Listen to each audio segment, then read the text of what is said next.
Student अस्सलाम वालेकुम। तो आज हम केमिकल बॉन्ड से सेकंड लेक्चर जिसमें आज हम पढ़ेंगे कि why do atoms form chemical bond. तो प्रीवियस में हमने पढ़ा था कि केमिकल बॉन्ड जिसमें हमने इंट्रोडक्शन किया था कि केमिकल बॉन्ड से क्या केमिकल बॉन्ड किस तरीके से बनते हैं और टाइप्स ऑफ केमिकल बॉन्ड। और इसमें हम पढ़ेंगे कि why do atoms form chemical bond, मतलब कि सबसे ज़्यादा आपसे क्वेश्चन पूछा जाता है कि ये जो बॉन्ड बन रहा है केमिकल, वो बॉन्ड क्यों बन रहा है, मतलब कि जो एटम्स आपस में कंबाइन हो रहे हैं वो क्यों एक दूसरे से कंबाइन होके एक बॉन्ड बनाते हैं, जिसको हम क्या कहते हैं कि केमिकल बॉन्ड कहते हैं। ठीक है, तो यहाँ पे हमारे पास क्वेश्चन है कि बॉन्ड क्यों बनता है। बॉन्ड इसलिए बनता है कि एलिमेंट्स क्या चाहते हैं कि वो अपने आप को स्टेबल करें। ठीक है, वो अपने आप को स्टेबिलिटी करने के लिए बॉन्ड बनाते हैं दूसरे एलिमेंट के साथ, या वो एक दूसरे के साथ बॉन्ड बनाते हैं। ठीक है, तो ये किस तरीके से बॉन्ड बनता है, यहाँ पे देखेंगे हमारे पास क्या है कि सोडियम एटम है। सोडियम एटम, इसके बाद ये क्या है कि इसका न्यूक्लियस, और उसके बाद ये क्या हो गया कि इसके आउटर मोस्ट शेल और इनर शेल हो गया। ठीक है, अब यहाँ पे देखें कि एलिमेंट क्या चाहता है कि वो अपने आप को स्टेबल करे। स्टेबल करने के लिए वो क्या करता है कि वो अपनी इलेक्ट्रॉनिक कॉन्फ़िगरेशन जो होती है वो क्या होनी चाहिए, उसकी स्टेबल होनी चाहिए। ठीक है, तो देखें यहाँ पे इसका आउटर मोस्ट शेल और ये हो गए इसके इनर शेल। इनर शेल और आउटर मोस्ट शेल, हमेशा एलिमेंट अपने आप को स्टेबल करने के लिए उसके पास दो क्या होते हैं कि रूल्स होते हैं। वो दो रूल्स कौन से होते हैं? एक हमारे पास ये रूल है कि उसका डुप्लेट पूरा होना चाहिए। डुप्लेट, ठीक है, डुप्लेट का मतलब क्या है कि उसके आउटर मोस्ट शेल में 2 इलेक्ट्रॉन्स होने चाहिए। यहाँ पे क्या है कि 2 इलेक्ट्रॉन्स। ठीक है, आउटर मोस्ट शेल एक हमारे पास है इनर शेल, दूसरा हमारे पास है आउटर मोस्ट शेल। फर्स्ट क्या है कि डुप्लेट, मतलब कि उसके आउटर मोस्ट शेल में कितने इलेक्ट्रॉन्स होने चाहिए? 2 इलेक्ट्रॉन होंगे तो वो एलिमेंट क्या होगा कि स्टेबल होगा। उसके बाद हमारे पास सेकंड है। सेकंड क्या है कि जो आउटर मोस्ट शेल है किसी भी एलिमेंट या किसी भी एटम का जो आउटर मोस्ट शेल है उसमें 8 इलेक्ट्रॉन्स होंगे तो वो क्या होगा कि उसकी इलेक्ट्रॉनिक कॉन्फ़िगरेशन क्या होगी, स्टेबल होगी। मतलब कि यहाँ पे देखें कि 8 इलेक्ट्रॉन्स, 8 इलेक्ट्रॉन्स हम किसको कहते हैं कि ऑक्टेट को।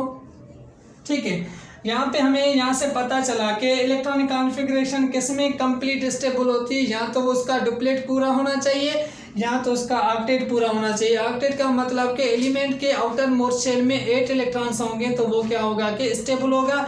एलिमेंट्स के आउटर मोस्ट शेल में 2 इलेक्ट्रॉन्स होंगे वो क्या होगा कि स्टेबल होगा। अब हमारे पास क्वेश्चन है कि ये डुप्लेट और ऑक्टेट किस तरीके से पूरा होगा। ये इसलिए पूरा होगा, यहाँ तो कोई भी एटम है वो अपने आप को स्टेबल करने के लिए क्या करेगा कि लॉस ऑफ इलेक्ट्रॉन्स करेगा, यहाँ तो वो क्या करेगा कि गेन ऑफ इलेक्ट्रॉन्स करेगा, यहाँ वो क्या करेगा शेयरिंग करके अपना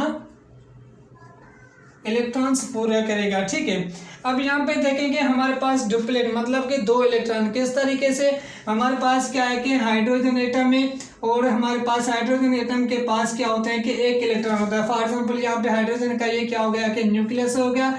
न्यूक्लियस में क्या होते हैं कि प्रोटॉन्स, और इसके बाद ये शेल में क्या है कि एक क्या इसके पास इलेक्ट्रॉन्स है। ठीक है, अब ये हाइड्रोजन एटॉमिक फॉर्म में ये अपने आप को स्टेबल करने के लिए क्या करेगा कि किसी न किसी एलिमेंट के साथ क्या बनाएगा, बॉन्ड बनाएगा।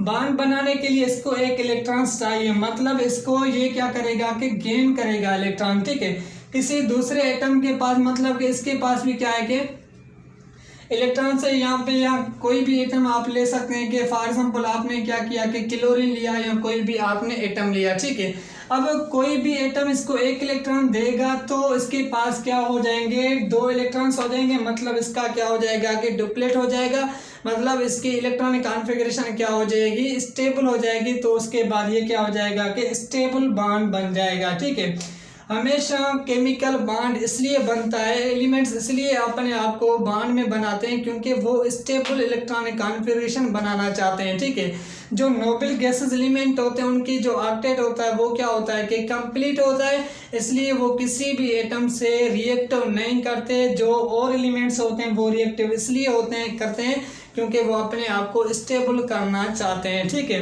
और उसके बाद हमने क्या कहा कि 8 इलेक्ट्रॉन्स मतलब कि ऑक्टेट। ऑक्टेट का मतलब है यहाँ पे देखें सोडियम में है। ठीक है, सोडियम के पास फर्स्ट शेल में कितने इलेक्ट्रॉन्स होते हैं, 2 इलेक्ट्रॉन्स होते हैं। उसके बाद सेकंड शेल में कितने इलेक्ट्रॉन्स होते हैं, 8 इलेक्ट्रॉन्स होते हैं। ठीक है, उसके बाद लास्ट शेल में 1 इलेक्ट्रॉन होता है। अब यहाँ पे देखें कि इसको या तो 7 इलेक्ट्रॉन चाहिए, इसका आउटर मोस्ट शेल पूरा होगा, या जो आउटर मोस्ट शेल वाला 1 इलेक्ट्रॉन किसी भी एटम को देगा तो इसका जो ऑक्टेट है वो क्या हो जाएगा कि कंप्लीट हो जाएगा, मतलब कि नोबल गैसेस एलिमेंट की कॉन्फ़िगरेशन में आ जाएगा। ठीक है, तो ये क्या करता है कि लॉस करता है, मतलब कि 1 इलेक्ट्रॉन किसी भी एटम को देगा। किस तरीके से देगा, इसका जो लास्ट वाला है ये किसको देगा कि फॉर एग्जांपल यहाँ पे देखें क्लोरीन एटम है, क्लोरीन के पास कितने होते हैं कि 7 इलेक्ट्रॉन्स होते हैं, यहाँ पे देखें कि 6 और इसके बाद 7। इसका ऑक्टेट पूरा करने के लिए ये क्या करता है कि 1 इलेक्ट्रॉन क्लोरीन इससे लेता है, उसके बाद ये क्या हो जाता है कि मतलब कि इसका शेल खत्म हो जाता है और सोडियम पे पॉजिटिव चार्ज आ जाती है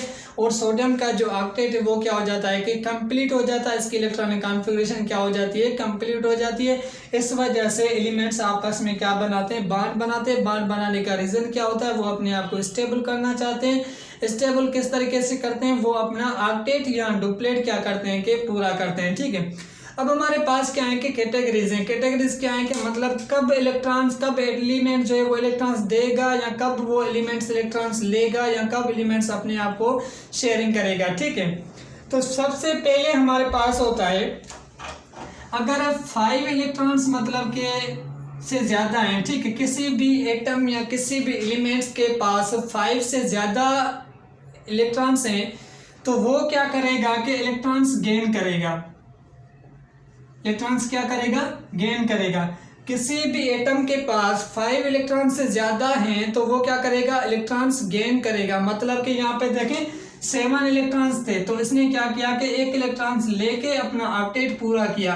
अगर इसी के पास 4 इलेक्ट्रॉन्स होते, 3 इलेक्ट्रॉन्स होते तो ये क्या करता, गेन इलेक्ट्रॉन्स नहीं करता।